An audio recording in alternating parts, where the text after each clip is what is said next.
Appendicular স্কেলেটনের মধ্যে কি আছে অ্যাকচুয়ালি? আমাদের হচ্ছে সুপ্রেক্স ইনফ্লেক্স যে আমরা কার্ড পড়ি ওগুলো সবই আছে। এছাড়া অ্যাক্সিয়াল স্কেলেটন এবং অ্যাপেন্ডিকুলার স্কেলেটন, মানে মানে সরি কি বললাম, মানে পেলভিক গার্ডেল এবং শোল্ডার গার্ডেল, এই দুটাও আছে।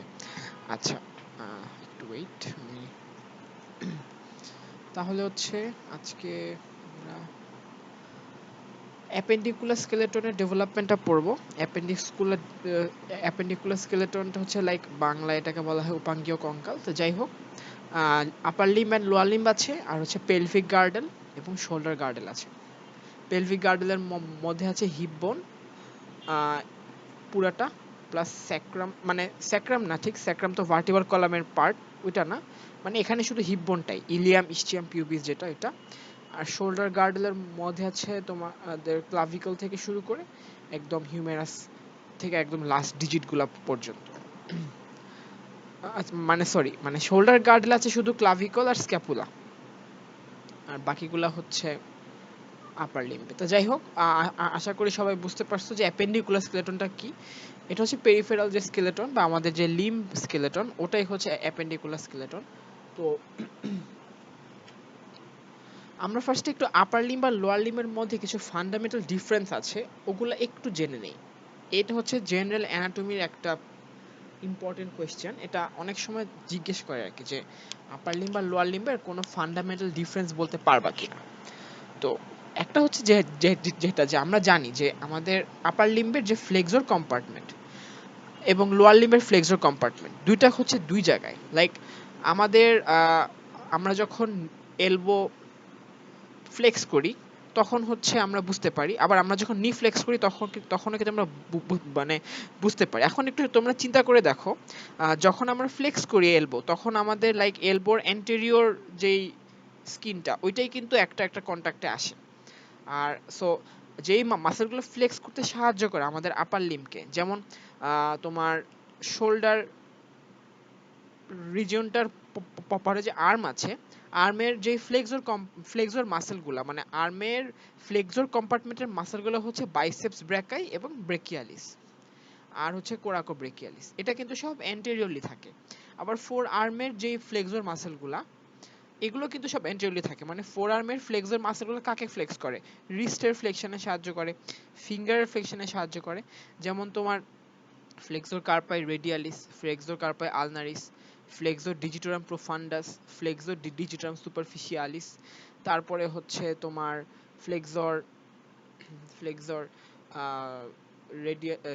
Flexor pollicis longus, flexor pollicis brevis ইত্যাদি। এগুলো সব হচ্ছে ফোর আর্মের অ্যান্টেরিয়র কম্পার্টমেন্টে। সো আপার লিম্বের সমস্ত ফ্লেক্সর মাসেলই থাকে হচ্ছে অ্যান্টেরিয়র কম্পার্টমেন্টটা জুড়ে। আর লোয়ার লিম্বের কথা এখন যদি আমরা একটু চিন্তা করি, লোয়ার লিম্বটা এতটা ইউনিফর্ম না। লাইক মানে এখানে জিনিসটা কেমন, আমরা যদি মানে এমনিতে মানে এখানে যেহেতু আমরা এলবো দিয়ে চিন্তা করছি, এখানে যদি আমরা নিটা চিন্তা করি, এখানে নি জয়েন্টটার কেন্দ্র করে যে ফ্লেক্সর মাসেলগুলো, যেমন থাইয়ে হচ্ছে ফ্লেক্সর মাসেলগুলো পোস্টেরিয়রলি থাকে, যেগুলোকে আমরা বলি হ্যামস্ট্রিং মাসেল। আর হচ্ছে লেগেও, আচ্ছা তোমরা আসলে অনেকে ফার্স্ট ইয়ার আছো, তোমরা মনে এখনো ইনফ্লেক্স জানো না, যাই হোক আমি একটু জাস্ট বলছি যে সুপ্রেক্স ইনফ্লেক্স কিন্তু অনেক সিমিলার, অনেক হোমোলোগাস, বাট এদের মধ্যে কিছু অল্প পার্থক্য আছে। যেমন এই হচ্ছে শোল্ডার, এই হচ্ছে আর্ম, এই হচ্ছে ফোর আর্ম, এই হচ্ছে থাম্ব, আর এই হচ্ছে চারটা যে আঙ্গুল এগুলা। ঠিক একইভাবে আমার লোয়ার লিম্বে হচ্ছে হিপ তো ছিল, এই হচ্ছে থাই, এটা হচ্ছে মানে আর্মের ইকুইভ্যালেন্ট, তারপর আছে লেগ, এটা হচ্ছে ফোর আর্মের ইকুইভ্যালেন্ট, তারপর আছে ফুট। মানে খারাপ হয়েছে ছবি, যাই হোক এই হচ্ছে টো আর কি, আর এদিকে হচ্ছে থাম। আমি দুইটাই রাইট সাইডের লিম্বের ছবি আঁকছি।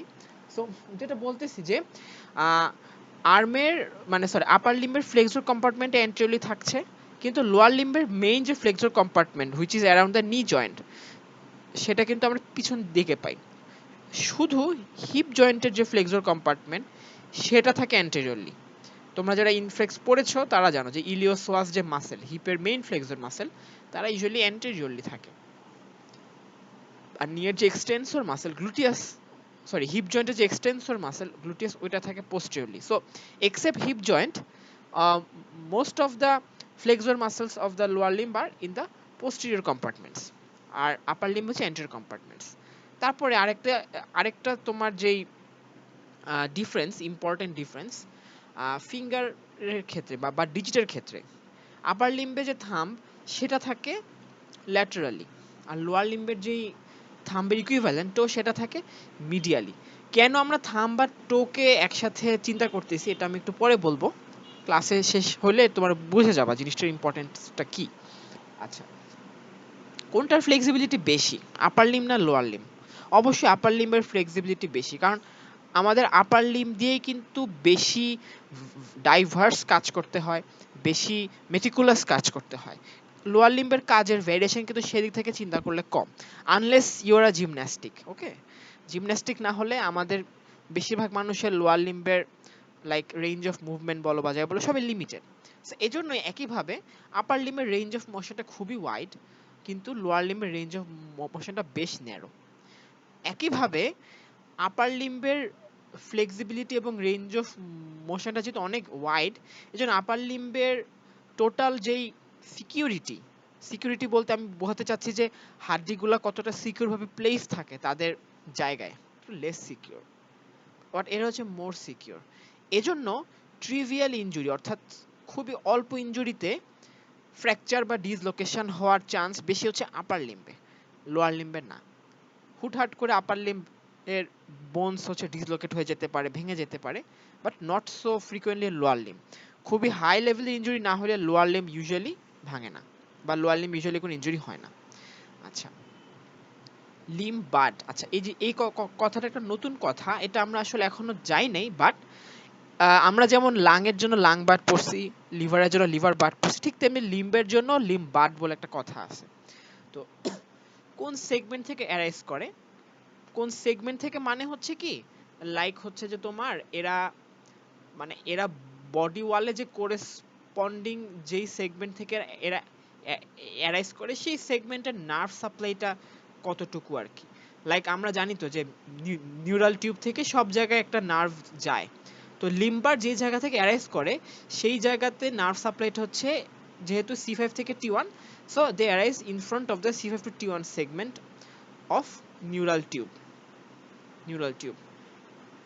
আর অলসো তোমার এরা ওই জায়গার যে সোমাইটগুলো আছে ওই সোমাইটগুলোর সামনে এরা অ্যারাইজ করে। আর লোয়ার লিম্বটা অ্যারাইজ করে L2 থেকে S2 এই সেগমেন্ট বরাবর। আর হচ্ছে প্লেক্সাস, মেজর প্লেক্সাস, ব্রেকিয়াল প্লেক্সাস হচ্ছে তোমার আপার লিম্বের, আর লোয়ার লিম্বের জন্য লাম্বার এন্ড স্যাক্রাল প্লেক্সাস। আচ্ছা, এটা হচ্ছে fundamental difference between the upper limb and the lower limb.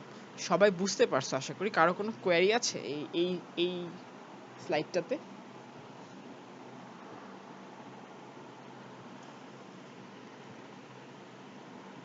Any queries? আচ্ছা, ওকে। আসসালামু আলাইকুম ভাইয়া। হ্যাঁ জি আপু বলো। এই ভাইভাতে হচ্ছে এই এই টেবিল থেকে কি কোশ্চেন ধরতে পারে বলেছিলেন, এটা আরেকবার একটু বলবেন? আবার বলো তো, কোয়েশ্চেনটা আমি শুনতে পাইনি, সাউন্ডটা কমানো ছিল, আবার বলো। এই টেবিল থেকে মানে টিচাররা কি কি কোশ্চেন ধরতে পারে? টেবিল থেকে টিচাররা জিজ্ঞেস করতে পারে যে ফান্ডামেন্টাল ডিফারেন্স কি আপার লিম্ব আর লোয়ার লিম্বের মধ্যে। তারপর জিজ্ঞেস করতে পারে যে আম, কিছু বেসিক কোয়েশ্চেন, যে ফ্লেক্সর কম্পার্টমেন্ট আপার লিম্বে কোথায়, লোয়ার লিম্বে কোথায়। জিজ্ঞেস করতে পারে যে কোনটার ফ্লেক্সিবিলিটি এবং রেঞ্জ অফ মোশন বেশি, কোনটার ফ্লেক্সিবিলিটি এবং রেঞ্জ অফ মোশন কম, কোন limb is more prone two fracture or dislocation, which limb is less prone or more secure.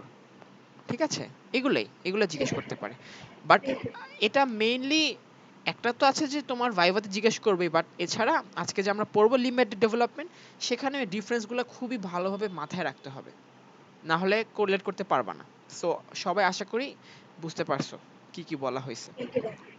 ওকে, আর কোনো কোয়েরি আছে কারো? আচ্ছা ঠিক আছে। আচ্ছা, শুরুতে আমরা একটু সামারাইজ করে বলে দেই যে একটা লিম্বে কি কি থাকে এবং তারা কে কোন জার্ম লেয়ার থেকে অ্যারাইজ করে। আচ্ছা, একটা লিম্বে থাকে স্কিন, তোমরা জানো। লিম্ব মানে আমাদের হাত পায়ের কথা তোমরা চিন্তা করো, স্কিন থাকবে, ফাসা থাকবে, তারপর মাসেল ভেসেল এবং বোন থাকবে। স্কিনে থাকবে এপিডার্মিস এবং ডার্মিস। এখানে শুধু একটা জিনিসে আসে এক্টোডার্ম থেকে, বাকি সব আসে তোমার মেসোডার্ম থেকে। তাহলে শুধু এপিডার্মিসটা আসে এক্টোডার্ম থেকে, আবার ডার্মিস থেকে শুরু করে যা যা কিছু, ডার্মিস হোক, সেটা ফাসা হোক, মাসেল হোক, ভেসেল হোক বা বোন হোক, সেটা আসবে মেসোডার্ম থেকে। এবং কোন লেয়ার অফ মেসোডার্ম? আমরা জানি যে মেসোডার্ম 3 রকম আছে, মাঝখানে নটোকর্ডটা বাদ দিলে, নটোকর্ড কিন্তু মেসোডার্মের পার্ট না, এটা সবসময় খেয়াল রাখবা। নটোকর্ডটা বাদ দিলে প্যারাক্সিয়াল, ইন্টারমিডিয়েট এবং হচ্ছে lateral plate, lateral plate. So লিম্বটা মেইনলি আসে ল্যাটারাল প্লেট মেসোডার্ম থেকে, অবভিয়াসলি, কারণ এরা বডির সবচেয়ে peripheral component. So it is most likely যে তারা ল্যাটারাল প্লেট থেকে আসবে। তবে মাসেল নিয়ে একটা কথা আমি আগের দিনও বলেছিলাম, আজকেও বলছি, যে তোমার মাসেলটা অ্যারাইজ করে ফ্রম মায়োটম, তাই না? মায়োটম, বডি সমস্ত মাসেল অ্যারাইজ করে মায়োটম থেকে। এবং মায়োটম কিসের অংশ? এটা হচ্ছে তোমার সোমাইটের অংশ, সোমাইটের অংশ। আর সোমাইট কিসের অংশ? It is the part of paraxial mesoderm. Paraxial মেসোডার্মের যে সেগমেন্ট, ওইটাই সোমাইট। আর সোমাইটের যেই তোমার ডর্সো ল্যাটারাল পার্ট, সেখানেই ডার্মাটোমায়োটম থাকে, এর মধ্যে মায়োটমটাকে পাওয়া যায়। তো এই মায়োটমের মধ্যে কিছু মায়োটম আছে যারা এই প্যারাএক্সিয়াল মেসোডার্ম থেকে মাইগ্রেট করে ল্যাটারাল প্লেট মেসোডার্মে চলে যায়। সেই মায়োটমগুলো থেকে ইনডিরেক্টলি লিম্বের মাসেলগুলো অ্যারেস্ট করে। তাহলে these muscles arise from the myotomes that migrated from paraaxial mesoderm to the lateral plate mesoderm. তাহলে এই হচ্ছে বেসিক টিস্যুস অফ, মানে basic source of tissues in the limbs. Okay, এখন এই ছবিটা একটু দেখো। এটা খুব একটা ডায়াগ্রামেটিক একটা ছবি, এটা আসলে অ্যাকুরেট রিপ্রেজেন্টেশন না। সোজা কথা, আমাদের লিম্বটা লাইক ফার্স্টে এমন থাকে আর কি, ঠিক আছে? তোমরা একটা মানে এমন থাকে, আমাদের লিম্বটা না, মানে লাইক আমাদের ফিটাসটা এমন থাকে, জাস্ট এখানে একটা হেড বালজিং থাকে, এখানে একটা টেইল এন্ড থাকে, ডেভেলপিং হার্টের জন্য এই জায়গায় একটা বালজিং থাকে, ঠিক আছে? কিন্তু হাত পা থাকে না। সো ফোর্থ উইক অফ ইন্টারজেন্ট লাইফে যেটা হয়, এখান থেকে এরকম করে আস্তে আস্তে 4টা বার্ড অ্যাপিয়ার করে, দুই পাশে দুইটা করে 4টা বার্ড অ্যাপিয়ার করে। এইগুলাই হচ্ছে লিম্ব বার্ড। ফিটাসের হেড এন্ডের কাছাকাছি যে 2টা বার্ড, এগুলো হচ্ছে আপার লিম্বের লিম্ব বার্ড। আর টেইল এন্ডের কাছাকাছি যে 2টা বার্ড অ্যাপিয়ার করে, এরা হচ্ছে লোয়ার লিম্বের লিম্ব বার্ড। তো লিম্ব বার্ড, ঠিক আছে? এখন আমরা একটু লিম্ব বার্ডের স্ট্রাকচারটা একটু দেখি। লিম্ব বার্ডের স্ট্রাকচারটা কি? মানে আমরা জাস্ট এই জিনিসটাকে, ধর সাপোজ এই একটা লিম্ব বার্ডকে আমরা আইসোলেট করে একটু দেখার চেষ্টা করি। তো যেটা দেখানো হয়েছে যে এই যদি হয় একটা লিম্ব বার্ড, লিম্ব বার্ডের মধ্যে একটা কোর থাকে। কোর, কোর মানে হচ্ছে একদম মানে মূল ভিত্তি, একটা কোর থাকে। এই কোরটা হচ্ছে কি? মেসোডার্ম। কোন মেসোডার্ম? ল্যাটারাল প্লেট মেসোডার্মের সোমাটোপ্লুরিক লেয়ার। মানে জিনিসটা অনেকটা এরকম, একটু চিন্তা করো। এই ছিল বাচ্চা শরীর, এই ছিল সাপোজ তার সোমাইটগুলো, এরকম করে ছিল, সোমাইটগুলো ছিল। এই হচ্ছে তার ইন্টারমিডিয়েট মেসোডার্মটা। আর তার প্যারাঅ্যাক্সিয়াল মেসোডার্মটাও, সরি, তার ল্যাটারাল প্লেট মেসোডার্মটাও ধরো এরকম একদম পেরিফেরালি ছিল আর কি, হ্যাঁ? তো তার ল্যাটারাল প্লেট মেসোডার্মের যে সোমাটোপ্লুরিক লেয়ারটা ছিল, এটাও তো একদম পেরিফেরালি থাকে। তো যখন লিম্ব বার্ডটা গ্রো করার সময় কি হয় দেখো, এরকম করে সে হচ্ছে এই মেসোডার্মটাকে তার সাথে নিয়ে সে হচ্ছে সামনে বাড়ে আর কি। সো অনেকটা এরকম থাকে। সো বাইরের এটা কি? এটা হচ্ছে সারফেস এক্টোডার্ম। বাইরের এই পুরোটাই, এই ফুল জিনিসটি হচ্ছে সারফেস এক্টোডার্ম। ওকে? আর তাহলে লিম্ব বার্ডটা কি? Structure of limb bud, it is nothing but surface ectoderm with a core of somatopleuric layer of lateral plate mesoderm. এটা হচ্ছে লিম্ব বার্ডের বেসিক স্ট্রাকচার, ঠিক আছে? কিন্তু শুধু এতটুকুই স্ট্রাকচার থাকে না, লিম্ব বার্ডের সবচেয়ে ডিস্টাল যে এন্ড, ওই ডিস্টাল এন্ডের সারফেস এক্টোডার্মটা থিকেন হয়ে যায়, থিকেন হয়ে যায়। থিকেনিং হয়ে কি তৈরি করে? থিকেনিং, দেখো distally thickening of surface ectoderm, thickening হয়ে সে তৈরি করে অ্যাপিকাল মানে থিকেনিং হয়ে সে একটা স্পেশাল স্ট্রাকচার তৈরি করে, একটা স্পেশাল ম্যাস অফ টিস্যু তৈরি করে। সেই স্পেশাল ম্যাস অফ টিস্যুকে বলা হয় অ্যাপিক্যাল এক্টোডার্মাল রিজ অথবা AER। তাহলে লিম্বারের স্ট্রাকচারটা কি? সারফেস এক্টোডার্ম, আচ্ছা অন্যভাবে বলি, it is a core of mesoderm surrounded by অথবা covered by surface ectoderm, and the distal most end is thickened and it forms the distal most end of surface ectoderm is thickened and it forms apical ectodermal ridge। সবাই বুঝতে পারছে এ পর্যন্ত? কারো কোনো query আছে? Any queries? আচ্ছা ঠিক আছে, এখন দেখো অ্যাপিক্যাল এক্টোডার্মাল রিজ। আচ্ছা এই লাইনটা থেকে দেখো, এই ফার্স্ট লাইনটা পরে দেখো, এখান থেকে দেখো অ্যাপিক্যাল এক্টোডার্মাল রিজের কাজটা কি? এটা হচ্ছে ইন্ডাকটিভ ইনফ্লুয়েন্স। ইন্ডাকশন মানে কি? ইন্ডাকশন মানে হচ্ছে আবেশ, মানে সোজা কথা it will stimulate some other tissues to grow, ঠিক আছে? অথবা ইট উইল তোমার মানে সে হচ্ছে তার আশেপাশের কিছু টিস্যুর গ্রোথকে অথবা ডিফারেন্সিয়েশনকে এফেক্ট করবে, যেন তারা একটা সার্টেন ওয়েতে মডিফাই হয় বা একটা সার্টেন ওয়েতে গ্রো হয়। তো আমাদের শরীরে যে কোনো জিনিসই যদি তার সারাউন্ডিং টিস্যুগুলাকে একটা সার্টেন ওয়েতে এফেক্ট করে, যেন তারা একটা সার্টেন ওয়েতে গ্রো করে, ওইটাকে বলা হয় ইন্ডাকটিভ ইনফ্লুয়েন্স। এখন ইন্ডাকটিভ ইনফ্লুয়েন্স হইতে পারে অনেক রকম। কোনো একটা স্পেসিফিক সাবস্টেন্স তার ইন্ডাকটিভ ইনফ্লুয়েন্স দিয়ে তার সারাউন্ডিং টিস্যুগুলাকে গ্রো করাইতে পারে, শ্রিঙ্ক করাইতে পারে, ডিসঅ্যাপিয়ার করায় ফেলতে পারে, ঠিক আছে? তো আমরা অ্যাপিক্যাল এক্টোডার্মাল রিজের এই ইন্ডাকটিভ ইনফ্লুয়েন্সটা কি সেটা জেনে নেই। It stimulates the lengthening of the limb bud. তাহলে অ্যাপিক্যাল এক্টোডার্মাল রিজ একটা ইন্ডাকটিভ ইনফ্লুয়েন্স দেয়, এবং সেটা কি? It stimulates the lengthening of the limb bud. এবং বাস্তবিকই সত্য, লিম্ব বাড কখনো এতটুকু ছোট থাকে না, মানে লাইক ছোট বাচ্চাদের হাত তো এরকম থাকে না, তাই না? মানে তাদের মাথা থেকে জাস্ট অল্প একটু প্রবর্ধন এমন তো না, ঠিক আছে? তাদের হাতটা কিন্তু মানে তাদের না, মানে মানুষের হাত তো যথেষ্ট লম্বা, হাত বলো বা পা বলো, তাই না? সো এই যে ছোট্ট একটা লিম্ব বার থেকে যে গ্রো হচ্ছে, লেংথেনিং হচ্ছে লিম্বটা ইভেন্চুয়ালি, এটা কিন্তু পুরাটাই অ্যাপিক্যাল এক্টোডার্মাল রিজের অবদান। এখানে আরো অনেক কথা আছে, অনেক রকম মলিকিউলার রেগুলেশন আছে, এগুলো তোমাদের কিছুই লাগবে না, কোনো দরকারই নাই। তাহলে এখন দেখো, তো অ্যাপিক্যাল এক্টোডার্মাল রিজের কন্ট্রোলের কারণে পুরো লিম্ব বারটা এরকম লেংথেনিং হয়ে গেল। এখনো দেখো সারফেস এক্টোডার্ম এখনো আছে, কোর অফ মেসোডার্ম এখনো আছে, এবং অ্যাপিক্যাল এক্টোডার্মাল রিজটাও এখনো আছে। সো 4 উইকসে লিম্ব বারটা প্রথম অ্যাপিয়ার করতেছিল, অ্যাপিয়ার করার পর এটা গ্র্যাজুয়াল লেংথেনিং হচ্ছে। ওকে, আচ্ছা, যখন 6 উইকস হয়, ধরো আমরা তো এই পর্যন্ত দেখলাম যে অ্যাপিক্যাল এক্টোডার্মাল রিজের ইনফ্লুয়েন্সে বা ইন্ডাকটিভ ইনফ্লুয়েন্সে এই অংশটা লেংথেনিং হয়ে যাচ্ছে।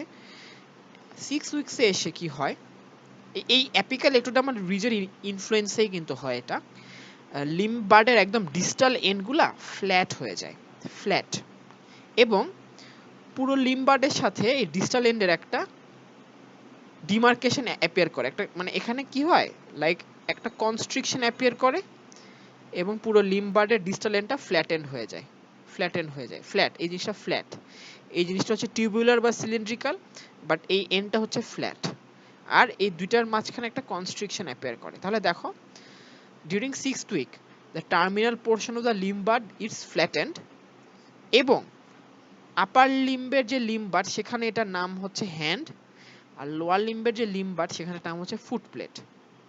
ওকে, তাহলে কি হলো, আবার বলতেছি, 6th উইকে এখানে একটা কনস্ট্রিকশন অ্যাপিয়ার করতেছে, আর হচ্ছে ডিস্টাল এন্ডটা একদম ফ্ল্যাটেন্ড হয়ে যাচ্ছে, এবং ডিস্টাল এন্ডটা ফ্ল্যাটেন্ড হয়ে আপার লিম্বের নাম হচ্ছে হ্যান্ড এবং লোয়ার লিম্বের নাম হচ্ছে ফুট প্লেট। তো বুঝতেই পারতেছো, আচ্ছা এটা মনে হ্যান্ড প্লেট মনে হয়, সম্ভবত হ্যান্ড প্লেট আর ফুট প্লেট এরকম। তো যাই হোক, সো বুঝতেই পারতেছো যে এই যে ফ্ল্যাটেন্ড এন্ড, এখান থেকে আমাদের ফিউচার হ্যান্ড আসবে এবং ফুট আসবে। তাহলে ফার্স্ট কনস্ট্রিকশন অ্যাপিয়ার করে, ডিস্টাল এন্ডটা ফ্ল্যাটেন্ড হয় এবং হ্যান্ড প্লেট অথবা ফুট প্লেট হয় এটার নাম, এবং we are at the 6th week. Okay, তাহলে আমরা এই পর্যন্ত দেখলাম। এরপর কি হয় দেখো, এরপর আরেকটা সেকেন্ড কনস্ট্রিকশন অ্যাপিয়ার করে, এবং ফার্স্ট কনস্ট্রিকশনটা তো ছিলই, সেকেন্ড কনস্ট্রিকশন অ্যাপিয়ার করে। সো আমরা হ্যান্ড ফুটপ্লেট নিয়ে বললাম, এখন আমরা কনস্ট্রিকশনগুলো নিয়ে একটু কথা বলি। The first constriction will resemble the wrist joint or the ankle joint, আর the second constriction will represent the elbow joint or the knee joint. তাহলে কিভাবে শুরু থেকে শেষ পর্যন্ত আসলো এখানে একটু সামারাইজ করে দেওয়া আছে। First constriction, flattening, then second constriction. আচ্ছা, এই পর্যন্ত সবাই বুঝতে পেরেছো? সবাই ক্লিয়ার? কোনো কোয়েরি আছে কারো?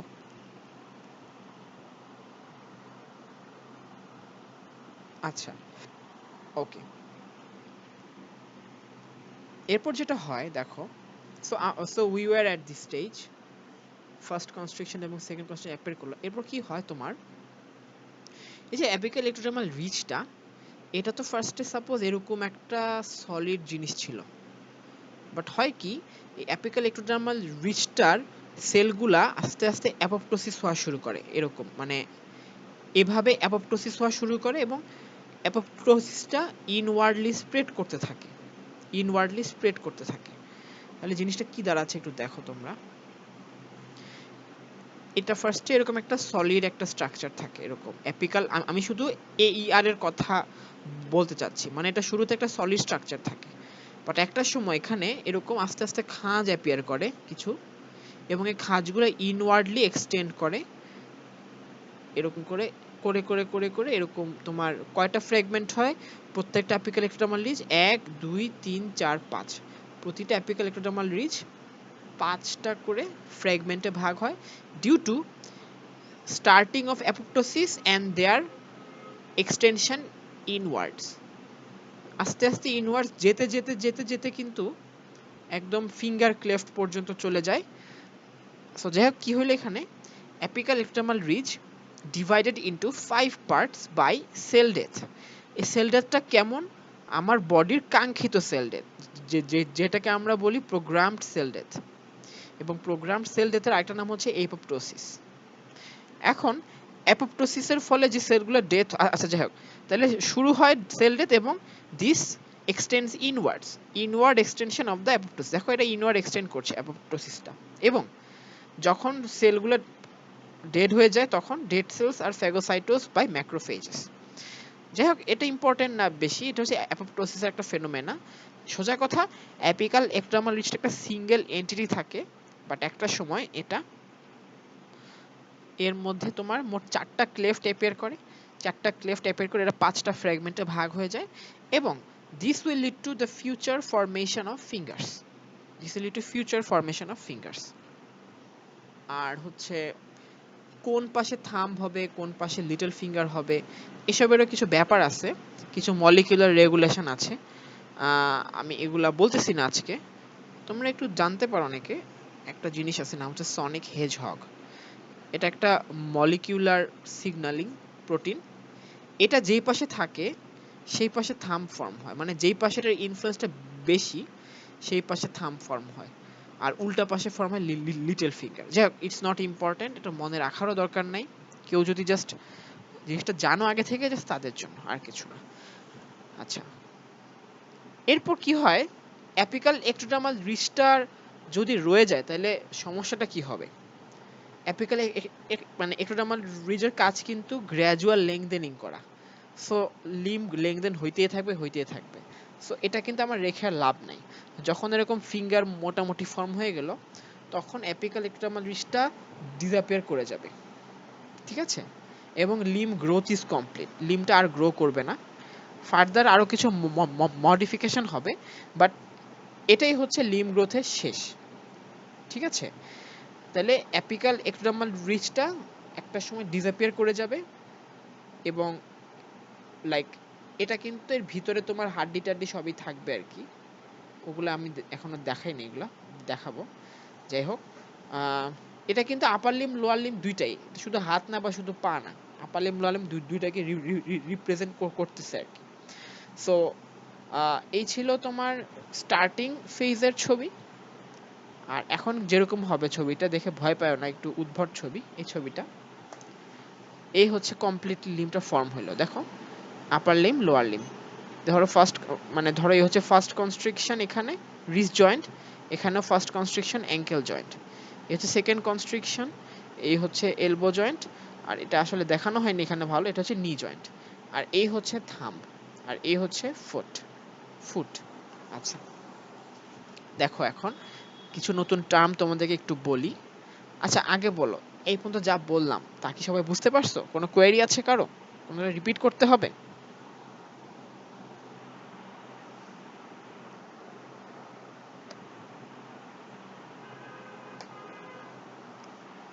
আচ্ছা ওকে, ঠিক আছে। এখন একটু দেখো, আপার লিম্বে থামটা দেখো কোন জায়গায়, আর বাকি চারটা ফিঙ্গার দেখো কোন জায়গায়। লোয়ার লিম্বেও দেখো টোটা কোন জায়গায়, বাকি চারটা ফিঙ্গার দেখো কোন জায়গায়। দুই ক্ষেত্রেই কিন্তু ক্রেনিয়ালি থাকে থাম্ব এবং টো, এবং কর্ডালি থাকে বাকি ফিঙ্গারগুলা। ঠিক আছে, এখন দুইটা নতুন টার্ম তোমরা একটু শিখবা, প্রি অ্যাক্সিয়াল বর্ডার এবং পোস্ট অ্যাক্সিয়াল বর্ডার। তো এটা জিনিসটা কি, একটা ডেভেলপিং লিম্বের যে ক্রেনিয়াল যেই মার্জিনটা, ক্রেনিয়াল যে মার্জিন উপরের দিকের মার্জিনটা, এটাকে বলা হয় প্রি অ্যাক্সিয়াল বর্ডার। আর কর্ডাল দিকের যে মার্জিনটা, ওইটাকে বলা হয় পোস্ট অ্যাক্সিয়াল বর্ডার। ওকে, সো আমি এটা একটু কালার কোডিং করে দেখিয়েছি, কারণ এটা পরে লাগবে একটু রিক্যাপ করার জন্য। এজন্য ব্লু কালার দিয়ে আমি দেখাতে চাইছি যে এ পাশে thumb which is pre axial border, আর গ্রিন কালার দিয়ে এখানে বোঝাতে চাইছি যে এটা হচ্ছে তোমার পোস্ট অ্যাক্সিয়াল বর্ডার। তাহলে প্রি অ্যাক্সিয়াল বর্ডার কি? দ্য ক্রেনিয়াল বর্ডার, মানে এই সাইড জুড়ে যদি আমি একটা বর্ডার কল্পনা করি, এটা হচ্ছে ক্রেনিয়াল বর্ডার অথবা প্রি অ্যাক্সিয়াল বর্ডার। আর এই সাইড জুড়ে যদি আমি একটা বর্ডার চিন্তা করি, এটা হচ্ছে কর্ডাল বর্ডার বা post axial border. Pre axial border, post axial border. Lower লিম্বের ক্ষেত্রে সেম, যেই পাশটা ক্রেনিয়ালি ওই পাশ থেকে টো রাইজ করতেছে, অর্থাৎ প্রি অ্যাক্সিয়াল বর্ডার হচ্ছে টো এর দিকে, আর পোস্ট অ্যাক্সিয়াল বর্ডার হচ্ছে বাকি চারটা ফিঙ্গারের দিকে। কারো কোনো কোয়েরি আছে আপ টু দিস পয়েন্ট আমি যা বললাম?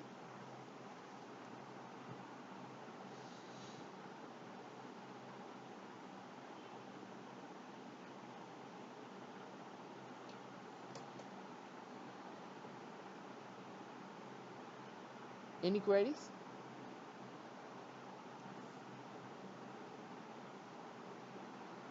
আচ্ছা ঠিক আছে, তাহলে আমরা কি পড়লাম? আমরা হচ্ছে লিম্বের, লিম্ব বাডের অ্যাপিয়ারেন্স পড়লাম, লিম্ব বাডের মধ্যে কি কি কনস্ট্রিকশন অ্যাপিয়ার করে সেগুলো পড়লাম, প্লাস লিম্ব বাডের গ্রোথটাও পুরোপুরি পড়লাম।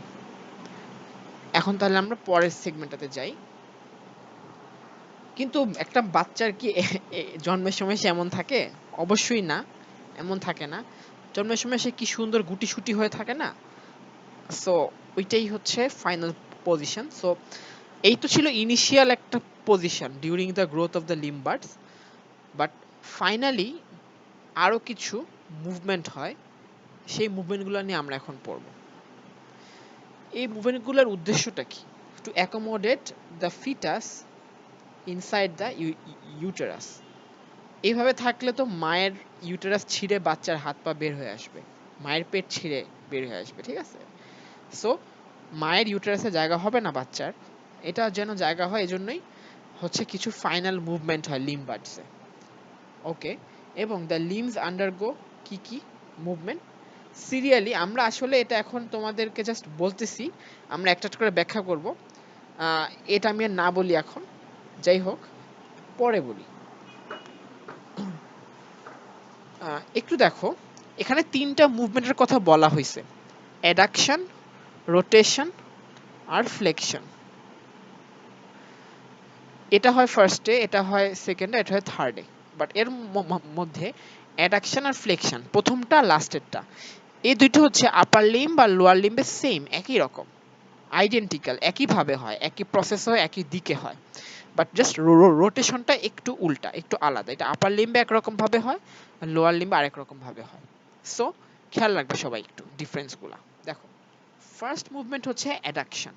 অ্যাডাকশন তোমরা সবাই জানো, তোমার একটা লিম্বকে বা একটা লিম্বকে বা মানে তার রুটের সাথে মানে তার রুটের কাছাকাছি নিয়ে আসা, লাইক একটা জয়েন্টকে এমন ভাবে মুভ করানো যেন জয়েন্টের ডিস্টাল পোর্শনটা মানে তোমার রিমেনিং যে সারফেস সেটার সাথে লেগে যায়, এটা হচ্ছে অ্যাডাকশন। আমি অ্যাডাকশনকে সংজ্ঞায়িত করে আর কনফিউজ করব না, তোমরা সবাই জানো অ্যাডাকশন কি। তো ফার্স্ট হচ্ছে অ্যাডাকশন হবে। তো দেখো, এটা হচ্ছে এমনে চলে আসবে আর পাটাও আর ছড়ায় থাকবে না, পাটাও এখন কাছাকাছি চলে আসবে একটা আরেকটার। ওকে, সো এরকম হয়ে যাবে আর কি, ঠিক আছে। কিন্তু একটা জিনিস খেয়াল করো, খেয়াল করবা কি, দেখো প্রি অ্যাক্সিয়াল আর পোস্ট অ্যাক্সিয়ালটা আমি কালার কোডেড করে দেখেছিলাম, এটা একটু খেয়াল করো। আমি প্রি অ্যাক্সিয়ালটা মানে ব্লু দিয়ে দেখিয়েছিলাম আর পোস্ট অ্যাক্সিয়ালটা আমি গ্রিন দিয়ে দেখিয়েছিলাম। সো প্রথমবার যখন এরকম অ্যাডাকশন হবে তখন দেখো কি হচ্ছে, এই হচ্ছে প্রি অ্যাক্সিয়াল বর্ডার আপার লিম্বের, পোস্ট অ্যাক্সিয়াল বর্ডার আপার লিম্বের। দাঁড়াও একটা সেকেন্ড। হ্যাঁ, আচ্ছা, এটা ছিল কি, এই সরি, আচ্ছা ওকে, হ্যাঁ, ব্লু সাইডটা হচ্ছে প্রি অ্যাক্সিয়াল বর্ডার আর এই সাইডটা হচ্ছে পোস্ট অ্যাক্সিয়াল বর্ডার। ব্লু হচ্ছে প্রি অ্যাক্সিয়াল বর্ডার, গ্রিন হচ্ছে পোস্ট অ্যাক্সিয়াল বর্ডার। আবার অন্যভাবে বললে প্রি অ্যাক্সিয়াল বর্ডার বা ব্লু বরাবর থাম্ব এবং টো আছে, থাম্ব এবং টো আছে। এখন আপার লিম্বে তো আমরা আগেই বললাম যে আপার লিম্বে থাম্বটা ল্যাটারালি থাকে। সো আপার লিম্বে আমাদের টেনশন নাই আপাতত। কিন্তু লোয়ার লিম্বে দেখো কি হলো, এটা লোয়ার লিম্বে আমাদের থাম্ব ল্যাটারালি থাকে, থাকে না তো, আমাদের থাম্ব তো মিডলে থাকে, তাই না? সো এখনো কিন্তু তাইলে মুভমেন্ট শেষ হয়নি, আরো কিছু মুভমেন্ট বাকি আছে, সেটা আপার লিম্বেও আছে বাকি, লোয়ার লিম্বেও আছে বাকি। তাহলে অ্যাডাকশন শেষে কি হয়, অ্যাডাকশন শেষে লিম্বগুলা তাদের এতটা স্ট্রেচ থাকে না, কাছাকাছি মানে ক্লোজলি মানে একজন একজন আরো কাছাকাছি আসে, এবং দুই ক্ষেত্রেই প্রি অ্যাক্সিয়াল বর্ডারটা ল্যাটারালি থাকে, অর্থাৎ টো এবং থাম্ব দুইটাই ল্যাটারালি থাকে। মানে এটা কখন, আফটার কমপ্লিশন অফ অ্যাডাকশন। আচ্ছা, এরপর যে মুভমেন্টটা হয় এটার নাম হচ্ছে রোটেশন, ঠিক আছে। এটা একটু দেখো ভালো করে, এটা ছিল তো আগের অবস্থা আফটার অ্যাডাকশন। এখন কি হবে দেখো, আপার লিম্বটা রোটেট করবে ল্যাটারালি এবং লোয়ার লিম্বটা রোটেট করবে মিডিয়ালি। একটু খেয়াল করো, আপার লিম্বটা ল্যাটারালি রোটেট করবে আর লোয়ার লিম্বটা মিডিয়ালি রোটেট করবে। সো আপার লিম্বটা হচ্ছে একটু ল্যাটারালি ঘুরে যাবে আর লোয়ার লিম্বটা পুরোপুরি মিডিয়ালি ঘুরে আসবে, লোয়ার লিম্বটা পুরোপুরি মিডিয়ালি ঘুরে আসবে। সো এটার জন্য এই মুভমেন্টটা শেষ হলে যেটা হয় যে আপার লিম্বটা অলরেডি এরকমই ছিল অনেকটা, এটাতে খুব একটা চেঞ্জ হয়নি, যে থামটা হচ্ছে তোমার অন দ্য ল্যাটারাল সাইড আর বাকি ফিঙ্গারগুলো on the medial side, thumb lateral বাকি ফিঙ্গার মিডিয়াল। অর্থাৎ আপার লিম্বটাতে ফাইনাল রেজাল্ট কি, the preaxial border lies laterally which is thumb, এবং postaxial border lies medially which is the side of the fingers, other fingers. But lower লিম্বে কেমন rotation হয়, medial rotation হয়, এবং medial rotation হইলে যেই থামটা মিডিয়ালি ছিল এটা মিডিয়ালি থাকে, সরি যেই থামটা ল্যাটারালি ছিল এটা রোটেট করে মিডিয়ালি চলে আসে। সো আলটিমেটলি আমাদের নর্মাল বডিতে যেমন থাকে তেমন হয়ে যায়। This is the thumb on the medial side and this is the other fingers on the lateral side. তাইলে end result of rotation is the preaxial border in lower limb it stays medially and the postaxial border of lower limb it comes laterally. তাহলে এইটা আর এইটা, এটা হচ্ছে end result of rotation, ঠিক আছে। সবাই বুঝতে পারছো এই পর্যন্ত কি বলতে চাইছি আমি? আচ্ছা, কারো কোনো কোয়েরি আছে এ পর্যন্ত?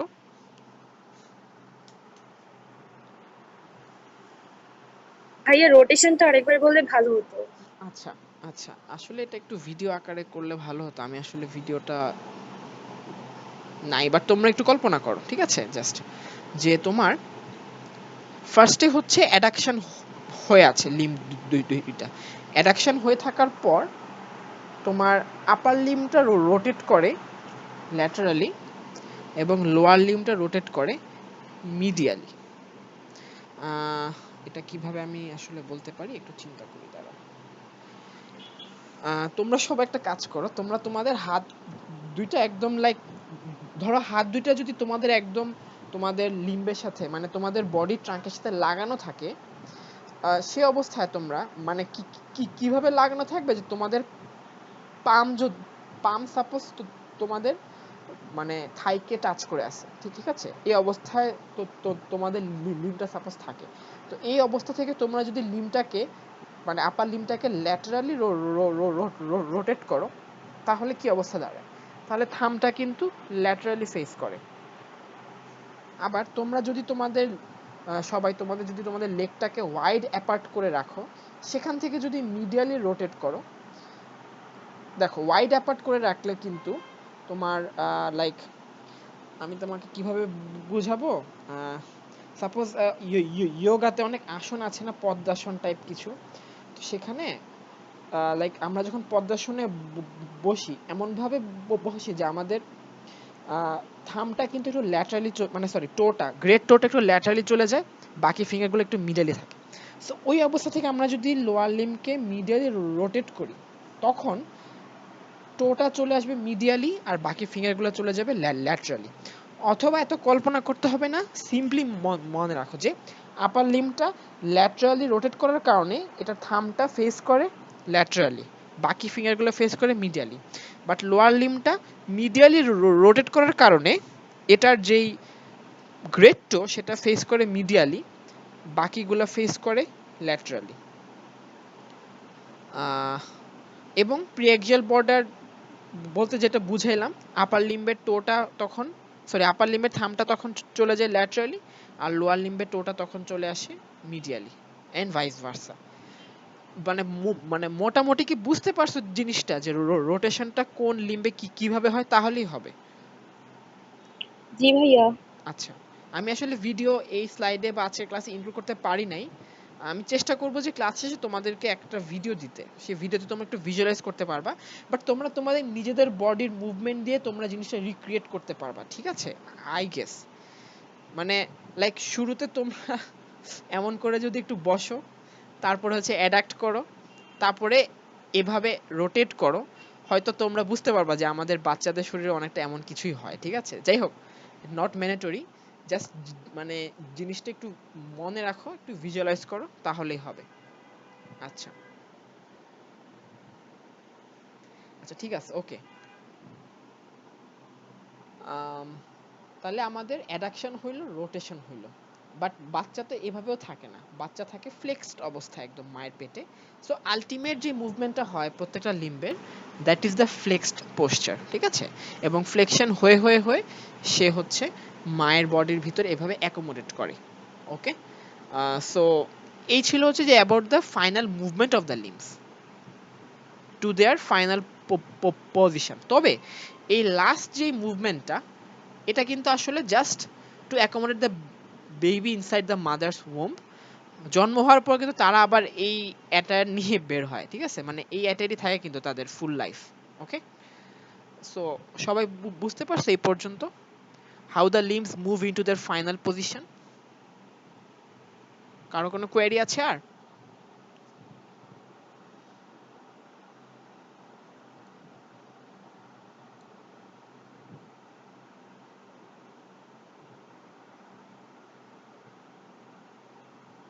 আচ্ছা ঠিক আছে, তাহলে আমি মুভ অন করতেছি।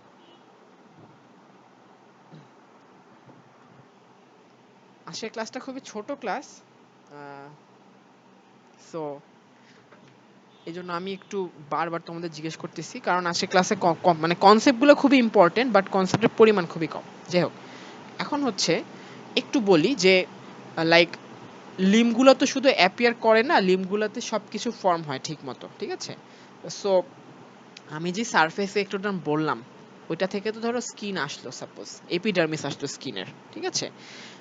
আর হচ্ছে তোমার ল্যাটারাল প্লেট মেসোডার্ম থেকে ধরো এখানে ডার্মিসও আসলো, ফাসা আসলো, সাপোজ মায়োটম থেকে মাসেলও আসলো।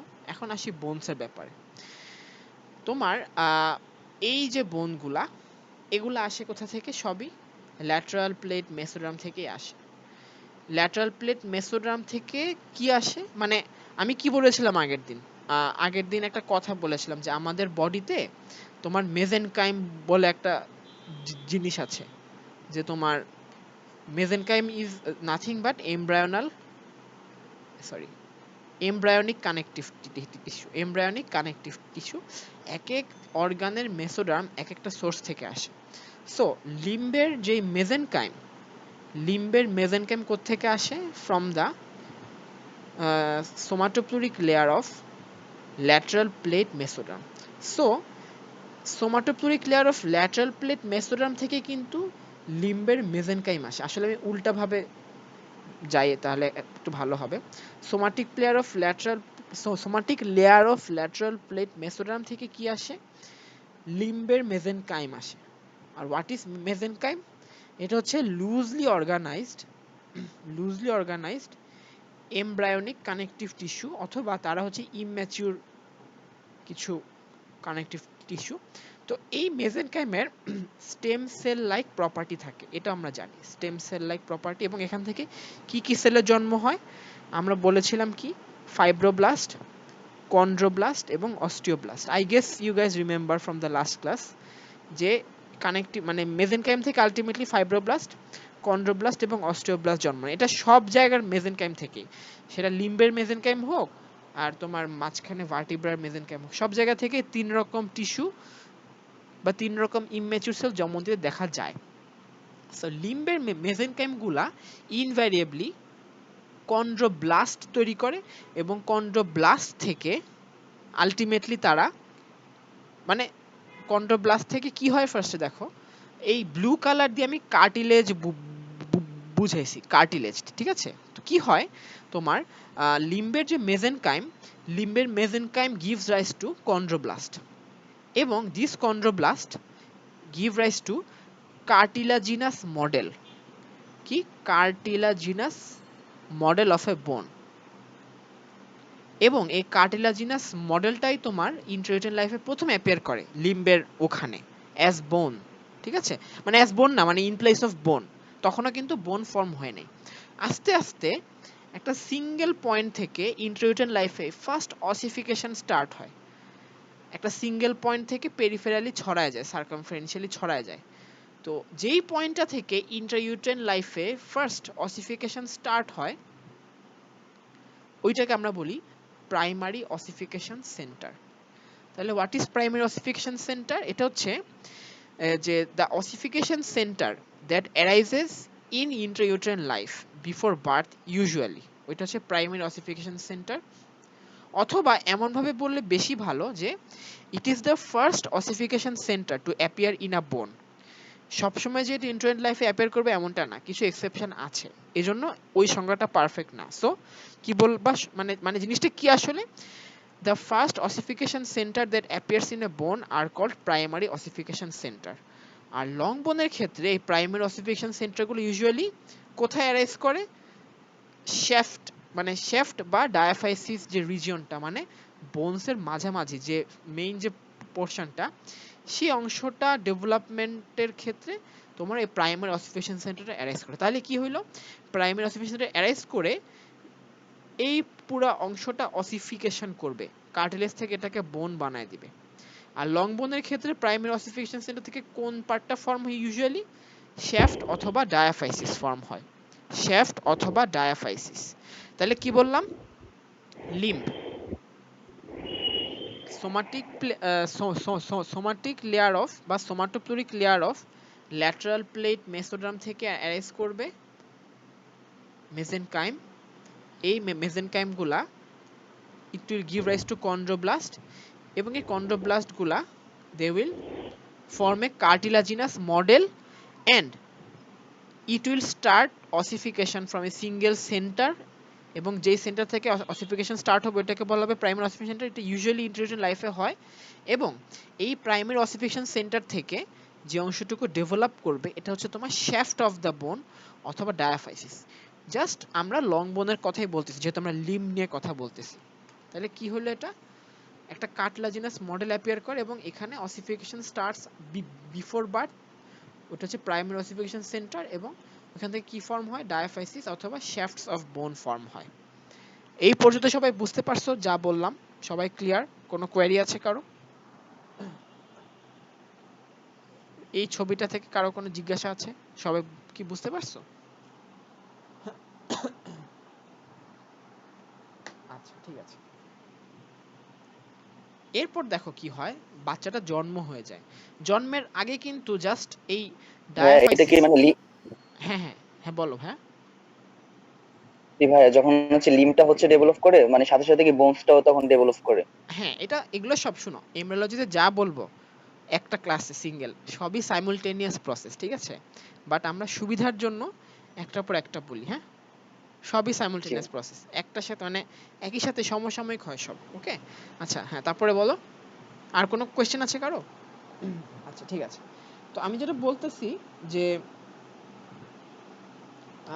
তোমার জন্মের সময় একটা বাচ্চার জাস্ট এই অংশটুকুই অসিফাইড থাকে, বোনের এন্ডগুলো অসিফাইড থাকে না। এবং তোমরা যখন এক্স-রে দেখবে বাচ্চাদের, দেখবা কি একদম নিউবর্নদের, দেখবা কি যে তোমার সাপোজ আমরা একটা নর্মাল মানুষের যদি নি জয়েন্টের এক্স-রে দেখি, আমরা অনেকটা, আমি ছবি ভালো আঁকতে পারি না, যাই হোক আমরা অনেকটা এমন দেখবো আর কি।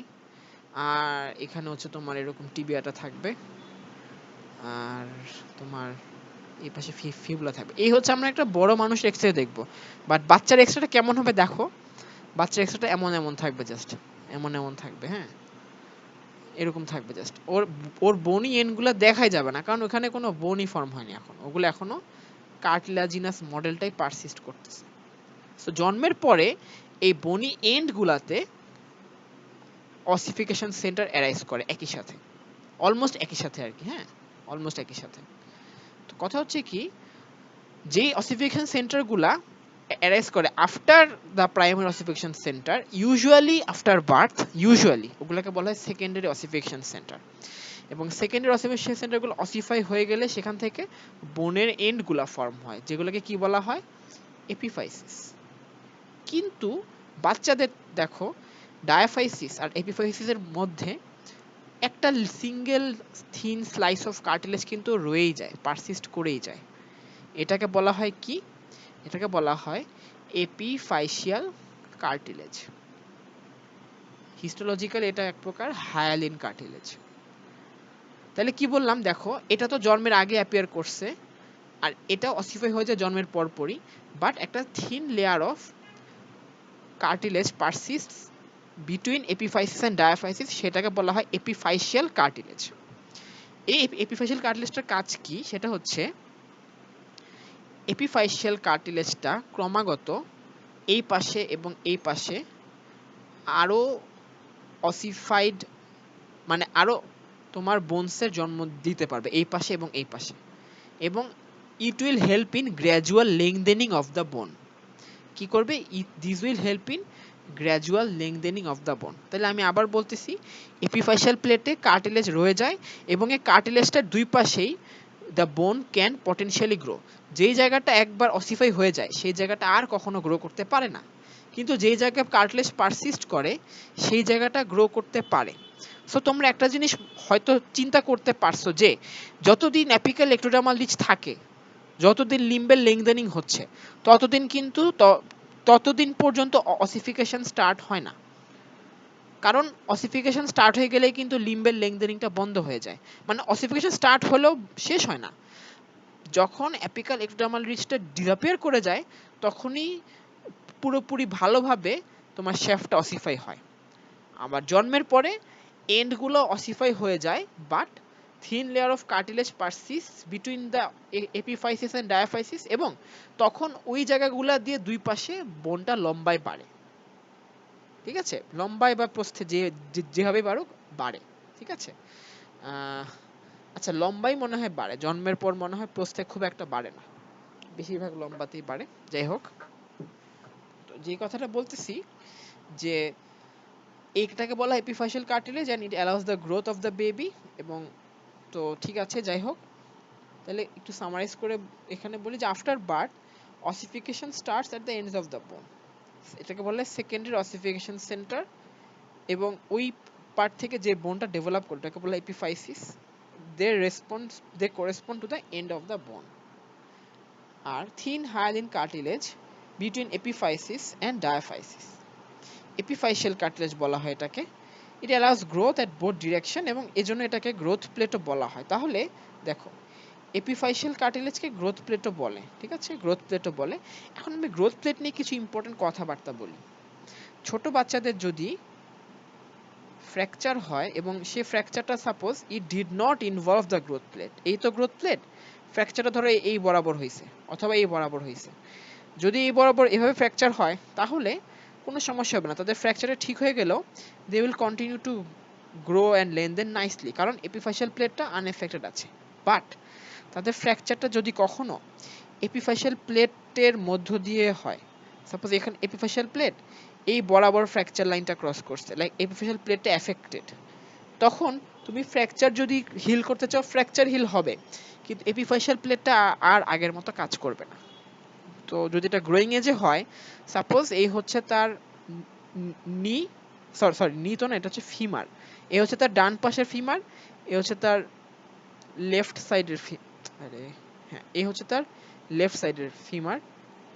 সাপোজ তার ফ্র্যাকচার হয়ে এই পাশের এপিফাইশিয়াল প্লেটটা ক্ষতিগ্রস্ত হইল, তখন কি হবে, তার এই পাশের ফিমারটা it will continue to lengthen, but এই পাশের ফিমারটা লেংদেন হবে না, তখন তার একটা সিভিয়ার ম্যালফরমেশন হয়ে যাবে, তার দুইটা লিম্বের মধ্যে ডিসক্রিপেন্সি থাকবে, লিম্ব লেংথ ডিসক্রিপেন্সি বলা হয় এটাকে। সো গ্রোথ প্লেটের একটা ইম্পর্টেন্স কি, যদি গ্রোথ প্লেটের মধ্য দিয়ে ফ্র্যাকচার হয় বোন, তখন ওই জায়গার গ্রোথ প্লেটটা আর কোনো লেংথেনিং এ কন্ট্রিবিউট করবে না, ওই পার্টের গ্রোথ প্লেটটা। ওকে, এরপর আরেকটা ইম্পর্টেন্ট কি, যে এই যে আমি এখানে কি দেখাইলাম দেখো তোমরা একটু, দাঁড়াও ব্ল্যাক দিয়ে দেখাই এখন, সরি। এই যে এখানে তোমার এপিফাইসিস আর ডায়াফাইসিসের মাঝে যেই কার্টিলাজিনাস যেই প্লেটটা, এটা কিন্তু সারা জীবন পারসিস্ট করবে না, একটা বয়সে এটাও পুরোপুরি অসিফাইড হয়ে যাবে, পুরোপুরি অসিফাইড হয়ে যাবে। এটাকে বলা হয় closure of the growth plate, closure of the growth plate. Closure মানে হচ্ছে বন্ধ হয়ে যাওয়া, মানে এই গ্রোথ প্লেট বা এপিফাইশিয়াল প্লেটটা আর কাজ করবে না, মানে এপিফাইশিয়াল কার্টিলেজটা শুদ্ধ অসিফাই হয়ে যাবে একটা বয়সে। সেই বয়সটা কত ভ্যারি করে, এটা এটা 18 থেকে শুরু করে 23, 4, 5 ইত্যাদি হতে পারে, ঠিক আছে। তো বাট ইম্পর্টেন্ট কথা হচ্ছে যে once this epiphyseal plate will disappear, মানে this epiphyseal cartilage will disappear, তখন থেকে তার ওই লিম্বের আর কোনো গ্রোথ হবে না। এবং ইউজুয়ালি আমরা কিন্তু ম্যাক্সিমাম এই বয়সগুলো পর্যন্তই লম্বা হই, এরপরে আমরা আর লম্বা হই না, ঠিক আছে। আচ্ছা, যাদের ক্লাস করতে ইচ্ছা করতেছে না তাদের জন্য সুখবর, এটাই হচ্ছে সেকেন্ড লাস্ট স্লাইড, এরপরে লাস্ট স্লাইড। আজকের ক্লাসটা খুবই ছোট হবে, ডোন্ট ওয়ারি। আজকে আসলে এটা ইজি টপিক ছিল, সহজ টপিক ছিল, বাট খুবই ইম্পর্টেন্ট টপিক। তাহলে আমি এই স্লাইডে কি বলতে চাইছি সবাই কি বুঝতে পারছো? সেটা হচ্ছে একটা সার্টেন এইজে এসে এপিফাইশিয়াল প্লেট আর তোমার এক্সিস্টই করে না, এটা অসিফাই হয়ে যায়, এবং তখন এই বোনটা বা এই লিম্বটা আর লম্বা হয় না। সো যেহেতু লম্বা হয় না, সেহেতু ওই বয়সে পার্সনটার হাইটও আর বাড়ে না। এটা হচ্ছে তোমার 23 বা 24 ম্যাক্সিমাম, বাট অনেকের ক্ষেত্রে 18 বছর বয়সে এটা হয়ে যায়। এখন যখন এপিফাইশিয়াল কার্টিলেজটা ডিসঅ্যাপিয়ার করে গেল, তখন এই লোকটার এপিফাইসিস আর ডায়াফাইসিসের মধ্যে যেই জায়গাটাতে ছিল এই এপিফাইশিয়াল কার্টিলেজটা, সেই জায়গাটা রেমনেন্ট দেখতে পাওয়া যায় একটা থিন লাইনের মতো, এটাকে বলা হয় এপিফাইশিয়াল প্লেট। তাহলে এপিফাইশিয়াল প্লেট কি? It is the site of a bone that demarks the past position of the epiphyseal cartilage. It is the site of the bone that demarks the prior অথবা past position of the epiphyseal cartilage. So সবাই বুঝতে পারছো এই পর্যন্ত যা বললাম? এখানে যা ভাইয়া বলা হয়েছে। আসসালামু আলাইকুম। জি ওয়ালাইকুম আসসালাম আপু, বলো। ভাইয়া মেটাফাইসিস মানে আমরা তো গ্রোয়িং লং বোনে 4টা পার্ট নরমালি পড়ি না, মানে এপিফাইসিস ডায়াফাইসিস মেটাফাইসিস একটা পার্ট থেকে, ওটা আচ্ছা কি? শোনো, এটা আসলে কোনো কিছুই না, আমি তোমাকে একটু বলি। ডায়াফাইসিসের একটা অংশ হচ্ছে মানে মেটাফাইসিস। হ্যাঁ, একটু তোমাদের একটু বলি, লাইক এই হচ্ছে তোমার এপিফাইসিস, আবার এই হচ্ছে আরেক দিকের এপিফাইসিস, মাঝখানে এটা হচ্ছে ডায়াফাইসিস। তো ডায়াফাইসিসের একদম cranial and caudal end which is adjacent to the epiphysis, ওইটাকে বলা হয় মেটাফাইসিস। ওকে, এবং এই দুইটার মাঝে থাকে এপিফাইশিয়াল কার্টিলেজ। জি মানে ভাই। মেটাফাইসিস মানে ইট is the part of the diaphysis that faces the epiphysis. ঠিক আছে, এটার আলাদা করে নামকরণ করার একটাই কারণ যে ইট ইজ হাইলি একটা ভাস্কুলার এরিয়া। ঠিক আছে, এবং ভাস্কুলার দেখে এই জায়গাতে তোমার বেশ কিছু ডিজিজ বেশি বেশি করে হয়। যেমন যেখানে ব্লাড ফ্লো বেশি সেখানে ইনফেকশনও হয় বেশি। সো বোনের যদি ইনফেকশন হয়, এটাকে আমরা বলি osteomyelitis, infection of the bone and bone marrow. এটা হচ্ছে তোমার মেটাফাইশিয়াল রিজিয়নে সবচেয়ে বেশি হয় due to rich blood supply and high chance of organism to reach there. আর কিছু না, মেটাফাইসিসের মেইন সিগনিফিকেন্স হচ্ছে এই জায়গাটা। আরেকটা হচ্ছে যে যদি মেটাফাইসিস বরাবর ফ্র্যাকচার হয়ে যায় তাহলে অনেক সময় বোনের ডিস্টাল পোর্শনটা অনেক সময় ব্লাড ফ্লো হ্যাম্পার হইতে পারে। ওগুলো আলাদা জিনিস, ওগুলো আমাদের আজকের ডিসকাশনের টপিক না। বাট এটাই আর কি, মানে মেটাফাইসিসের হচ্ছে তোমার ডেভেলপমেন্টালি সিগনিফিকেন্ট না, ডেভেলপমেন্টালি ডায়াফাইসিস আর এপিফাইসিস সিগনিফিকেন্ট। কারণ ডায়াফাইসিস হচ্ছে প্রাইমারি অসিফিকেশন সেন্টার আর এপিফাইসিস হচ্ছে সেকেন্ডারি অসিফিকেশন সেন্টার। এদের মাঝে এপিফাইশিয়াল প্লেট এবং সরি কার্টিলেজ, এবং একটা সময় কার্টিলেজটা চলে যায় তখন এটা হয় এপিফাইশিয়াল প্লেট। সবাই ক্লিয়ার এই পর্যন্ত আপ টু দিস পয়েন্ট? কোনো কোয়েরি আছে কারো? ভাইয়া, জি জি আপু বলো। হ্যাঁ ওই হচ্ছে এপিফাইশিয়াল কার্টিলেজে যদি মানে ওখানে যদি ভাইয়া কোনো প্রবলেম হয় তাহলে সেই রোগটার নাম বললেন ওটা কি? এটাকে বলা হয় এলএলডি, লিম্ব লেংথ ডিসক্রিপেন্সি। ডিসক্রিপেন্সি মানে অসামঞ্জস্য। ওকে, এই বাচ্চাগুলা সোজা হয়ে দাঁড়াতে পারে না।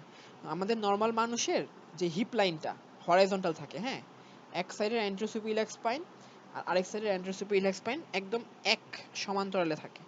বাট এটা হলে কি হয়, ওরা কি সোজা হয়ে দাঁড়াতে পারবে? যদি ওদের পায়ে এফেক্টেড হয়, পারবে না। ওরা যেই পাটা ছোট সেই পাটা কিন্তু একটু লাইক নিচে চলে যাবে, তখন ওদের হিপ লাইনটা এরকম অবলিক হয়ে যাবে। ঠিক আছে, আমরা মানে আমরা এইভাবে হচ্ছে আমরা লিম্ব লেংথ ডিসক্রিপেন্সি টেস্ট করি। বুঝতে পারছো? জি ভাইয়া। আর কোনো কোয়েরি আছে কারো?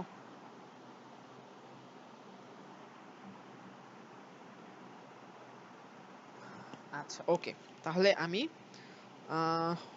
আজকে লাস্ট স্লাইডটা দেখাচ্ছি, কনজেটাল অ্যানোমালি। আচ্ছা, খুবই ইজি, জাস্ট নামগুলা পড়ো, যা তাই। লিম্ব, লিম্বে কি কি হয়? আচ্ছা আমি কালারটা চেঞ্জ করি, বেশি বোরিং হয়ে যাচ্ছে কালো কালার। আচ্ছা, লিম্বে কি হয় দেখো, তোমরা সাফিক্সটা মনে রাখো। লিম্বের যে কোনো অ্যাবনর্মালিটি হলে এটার সাথে মেলিয়া নামে একটা ওয়ার্ড বসে। এখন মেলিয়া মানে কোনো মেলিয়া নাই, মানে লিম্ব বাডি নাই। সো ওর কোনো হাত নাই, কোনো একটা পা নাই, কিছু একটা, complete absence of a limb. Meromelia হচ্ছে partial absence of a limb. What is phocomelia? It's irregularly shaped limb.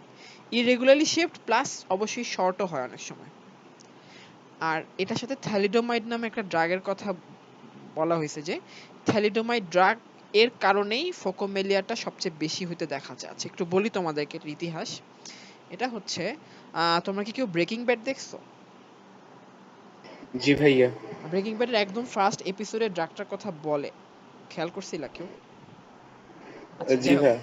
মানে জিনিসটা হচ্ছে কি, লাইক সে এটা কেন বলে, সে বলে যে chemical substance is both a blessing and both a curse for us. এই জন্য যাই হোক, মানে কথা হচ্ছে যেটা তোমার 1948 থেকে 1952 বা 1962 নাকি 1972 এরকম একটা টাইম পিরিয়ডে একটা ড্রাগ বাজারে আসছিল, এটার নাম ছিল থ্যালিডোমাইড। এই ড্রাগটার কাজ কি ছিল, তোমার যারা প্রেগনেন্ট ওমেনদের একটা লাইক একটা সাইড ইফেক্ট আছে, এটাকে বলা হয় মর্নিং সিকনেস। এটা হচ্ছে ওদের অনেক বমি বমি লাগে প্রেগনেন্ট হলে, হ্যাঁ। তো থ্যালিডোমাইডটা প্রেসক্রাইব করা হয়তো যেন ওদের একটু বমি বমি ভাবটা কমে, প্লাস ওরা একটু সিডেটিভ একটা ইফেক্ট হয়, মানে ওরা একটু আরাম ফিল করে, প্লাস ওদের বমি বমি ভাবটা কমে। তো দেখা গেছে কি যে এই সময় ফিমেলরা ইনভ্যারিয়েবলি ড্রাগটা খাইতো, এবং ওই সময় অনেক বাচ্চা হয়েছে যাদের এরকম ফোকোমেলিয়া ছিল, মানে তাদের লিম্বটা ইররেগুলারলি শেপ ছিল। তো তখন কিছু বোঝা যায় নাই 1972 সালের পর্যন্ত। পরে একটা স্টাডি হয়েছে, সে স্টাডিতে অনেক অনেক মাকে নিয়ে গবেষণা করা হয়েছে যে কারা তোমার ফোকোমেলিয়ার বাচ্চা আছে আর কাদের ফোকোমেলিয়ার বাচ্চা নাই। দেখা গেছে কি মানে ফোকোমেলিয়া আছে তাদের মধ্যে প্রিভিয়াসলি থ্যালিডোমাইড খাওয়ার প্রবণতাটা সবচেয়ে বেশি ছিল। লাইক যত বাচ্চা ফোকোমেলিয়া আছে ওদের বেশিরভাগেরই মাদের আগে থ্যালিডোমাইড খাওয়ার হিস্ট্রি আছে, কিন্তু যাদের ফোকোমেলিয়া নাই ওদের প্রিভিয়াসলি থ্যালিডোমাইড খাওয়ার হিস্ট্রিও নাই। সো এখান থেকে একটা সম্পর্কে উপনীত হয়েছে, একটা সিদ্ধান্ত উপনীত হয়েছে ডাক্তাররা যে থ্যালিডোমাইডই কজড ফোকোমেলিয়া। সো যাই হোক, এটা এখন আর ড্রাগটা প্রেগনেন্সিতে পুরোপুরি ব্যান্ড। এখন থ্যালিডোমাইড ড্রাগটা হচ্ছে যে একটা ক্যান্সারে ইউজ করা হয়, একটা anti cancer drug. But cancer is more dangerous than a malformed baby, তাই না? সো ক্যান্সার যদি হয়ে যায় তখন দিতেই হয়, তখন সে প্রেগনেন্ট না প্রেগনেন্ট সেটা দেখে না। বাট আদারওয়াইজ একটা ফিমেল যদি পুরোপুরি ঠিক থাকে তখন তাকে কখনোই থ্যালিডোমাইড দেয় না। এখন অনেক ভালো ভালো বমির ওষুধ আসছে, ওরকম সাইড এফেক্ট নেই, ওগুলা দেওয়া হয়। আর মাইক্রোমেলিয়া হচ্ছে অ্যাবনরমালি শর্ট। ওকে, সো এই হচ্ছে লিম্বের কনজেনিটাল অ্যানোমালি। এখন আসি আমি ডিজিটে। আমাদের 5টা ডিজিট, এই হচ্ছে থাম্ব আমাদের, আর এই হচ্ছে তোমার বাকি যে 4টা আঙ্গুল। ছবি ভালো হয় নাই, খুবই বিশ্রী হয়েছে। তাও যদি 2টা ফিঙ্গার অ্যাবনরমালি ফিউশন হয়ে যায় ওইটাকে বলা হয় সিনড্যাকটাইলি। যদি লিম্বের ফিঙ্গারের সংখ্যা মোর দেন নর্মাল থাকে এটাকে বলা হয় পলিড্যাকটাইলি। যেমন ঋত্বিক রোশনকে তোমরা মনে হয় চিনো, ওর পলিড্যাকটাইলি আছে, ওর 6টা ফিঙ্গার। আর আছে ব্র্যাকিড্যাকটাইলি, কারো ডিজিট যদি নর্মালের থেকে শর্ট হয় সে ব্র্যাকিড্যাকটাইলি। তাহলে এই হচ্ছে ডিজিটাল কনজেনিটাল অ্যানোমালি, ঠিক আছে? সো সো এই ছিল আজকের ক্লাসটা। আজকের ক্লাস থেকে কি কোয়েশ্চেন আসে সেটা হচ্ছে যে describe the development of limb. তোমরা এভাবে বলবা 4th উইকে লিম্বার্ড অ্যাপিয়ার করে, এটা স্ট্রাকচারটা হচ্ছে এই, তারপর এই যে ফ্লো চার্টটা দেখাই দেবে এভাবে একদম শুরু থেকে শেষ পর্যন্ত দেখায়। লাস্টে বলবো যে কি কি রোটেশন হয় এবং লাস্টে এন্ড রেজাল্ট বলবা যে প্রি অ্যাক্সিয়াল বর্ডারটা কোন দিকে থাকে আর পোস্ট অ্যাক্সিয়াল বর্ডারটা কোন দিকে থাকে। এই তো, খালি একটা কোয়েশ্চেনই আসে এখান থেকে যে describe the development of limbs, তাহলেই হবে। আর অনেক সময় আলাদা করে আসতে পারে আপার লিম্ব আর লোয়ার লিম্ব, তখন শুধু এই পর্যন্ত তো সেম, শুধু জাস্ট এই স্টেপটাতে রোটেশন স্টেপটাতে খালি চেঞ্জ থাকবে। এটা খালি তখন খালি ওইটাই যে লিম্বটা চাওয়া হয়েছে খালি ওইটাই মেনশন করবা। সো এই ছিল আজকের ক্লাস, খুবই ইজি বাট খুবই হাই ইল্ড এবং খুবই ইম্পর্টেন্ট। আশা করি যে তোমরা বুঝতে পারছো। কারো কোনো কোয়েরি আছে আজকের ক্লাস নিয়ে বা আগের কোনো কিছু নিয়ে? এনি কোয়েরিজ, কোনো কোয়েশ্চেন? আসসালামু আলাইকুম ভাইয়া। হ্যাঁ জি আপু বলো। তাহলে লিম্বের ক্ষেত্রে অসিফিকেশনটা কি শুধু এন্ডোকর্নাল অসিফিকেশনই হচ্ছে নাকি হলো লিম্বের ক্ষেত্রে শুধুমাত্র এন্ডোকন্ডাল অসিফিকেশনই হয়, শুধুমাত্র। মানে শুধু ক্লাভিকলে হচ্ছে দুইটাই হয়? আচ্ছা হ্যাঁ, ক্লাভিকলের যে মিডিয়াল হাফ, হ্যাঁ মিডিয়াল হুম। হাফটা হচ্ছে তোমার মেমব্রেনাস হয়। কারণ কি চিন্তা করে দেখো, ক্লাভিকলের মিডিয়াল হাফটা almost close to the axial skeleton, তাই না? সো জি, জি। ওইদিকে একটু মেমব্রেনাস টেন্ডেন্সি থাকে বেশি। ওকে, এছাড়া বাকি লিম্বের সব বোনস হচ্ছে আমি লিম্বের বোনসই বলতেছি, আমি ক্লাভিকল বা হিপ বোন নিয়ে বলতেছি, ওগুলো আমি 100% শিওর না। তবে আমি লিম্বের ব্যাপারে 100% শিওর, লিম্বে যত বোন আছে এদের সবাই হচ্ছে তোমার কার্টিলাজিনাস অসিফিকেশন হয় মোস্ট কমনলি। ঠিক আছে, জি ভাই, থ্যাংক ইউ। আর কোনো কোয়েশ্চেন আছে কারো? আচ্ছা বাই দ্য ওয়ে, তোমাদের অসিফিকেশন বলতে হবে না লিম্বসের ডেভেলপমেন্টে, বাট অসিফিকেশনের এটা জেনারেল অ্যানাটমির খুবই কমন একটা কোয়েশ্চেন। এখানে তোমরা কিছু জিনিস পড়ে নিও, এটা ঠিক আমার খেয়াল নাই যে কোন কোন প্রাইমারি অসিফিকেশন সেন্টার বার্থের পরে অ্যাপিয়ার করে, কোন কোন সেকেন্ডারি অসিফিকেশন সেন্টার বার্থের আগে অ্যাপিয়ার করে। ঠিক আছে, what is the growing and of the বোন, এগুলা দেখা যায় কি বোনের দুই এন্ডে যে দুইটা এপিফাইশিয়াল কার্টিলেজ থাকে এর মধ্যে একটা আগেই ফিউজ হয়ে যায় আরেকটা পারসিস্ট করে, তো যেটা পারসিস্ট করে ওটাকে বলা হয় গ্রোয়িং এন্ড অফ দ্য বোন। এরকম কিছু জিনিস আছে, এগুলো বেসিক, এগুলো জেনারেল অ্যানাটমির, এগুলো এমব্রিওলজির পার্ট না, একটু একটু জেনে নিও তোমরা, এগুলো একটু জিজ্ঞেস করে আর কি অনেক, ঠিক আছে। তারপর হচ্ছে তোমার গ্রোয়িং এন্ড অফ দ্য বোন যেই পাশে তার ঠিক উল্টা পাশে হচ্ছে নিউট্রিয়েন্ট আর্টারি ডিরেকশন, ঠিক আছে। এনে কিছু ছন্দ আছে তোমরা হয়তো অনেকে জানো।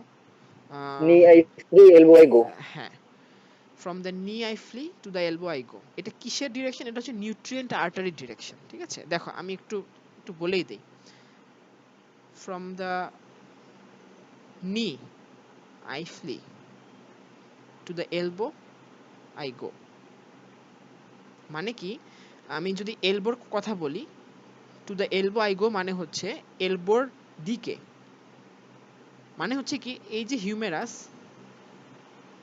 আর এই যে তোমার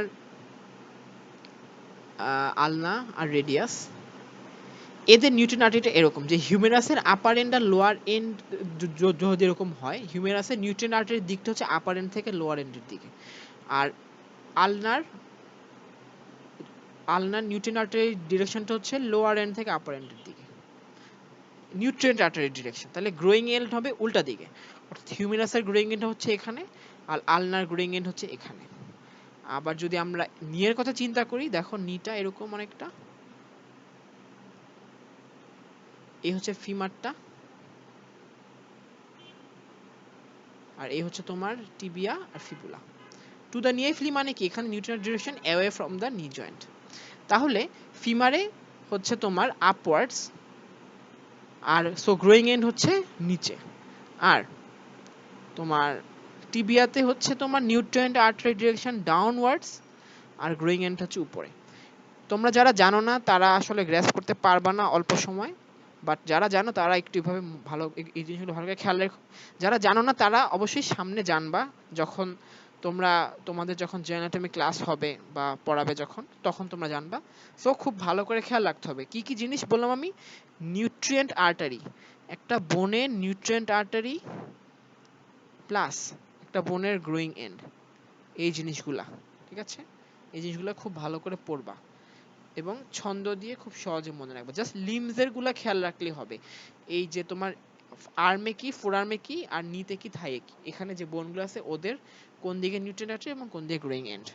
আর কোনো কোয়েরি আছে কারো?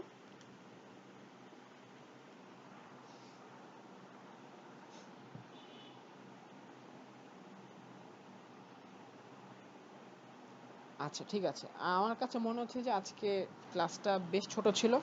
ছোট ক্লাস হলে ভালো, একটু বুঝতে সুবিধা হয় সবারই, বড় ক্লাস হলে নিতে কষ্ট হয়ে যায়।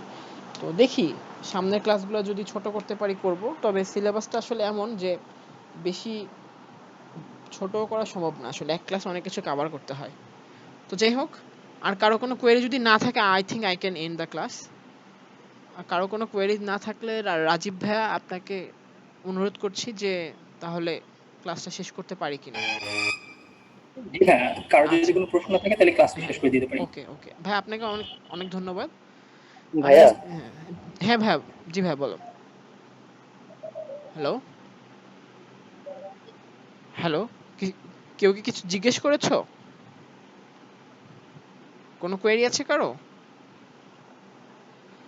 আচ্ছা ঠিক আছে, যাই হোক তাহলে ঠিক আছে ভাই, আমি তাহলে স্ক্রিন শেয়ারটা স্টপ করে তাহলে আমি যাচ্ছি।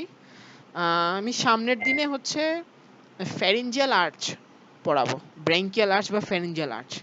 তোমরা যারা ফার্স্ট ইয়ারে তাদের জন্য এটা একদমই নতুন টপিক, তবে ডোন্ট ওয়ারি, এগুলো পড়ার জন্য তোমাদের অ্যানাটমির হেড নেকের নলেজ কোনো দরকারই নাই, জাস্ট বেয়ার উইথ মি, ইনশাল্লাহ হয়ে যাবে। আর কয়েক মাস পরে তো পড়বা, ওর কোনো সমস্যা নেই। আচ্ছা তাহলে ঠিক আছে রাজীব ভাইয়া, তাহলে আপনাকে অনেক ধন্যবাদ ভাইয়া। হ্যাঁ, ওকে, আপনাকে অনেক ধন্যবাদ ভাই। ঠিক আছে, জি আমি তাহলে ক্লাসটা জি, শেষ করে দিচ্ছি। হ্যাঁ হ্যাঁ অবশ্যই, হ্যাঁ জি, আল্লাহ হাফেজ, জি, আসসালামু আলাইকুম। আসসালামু আলাইকুম। ওয়ালাইকুম।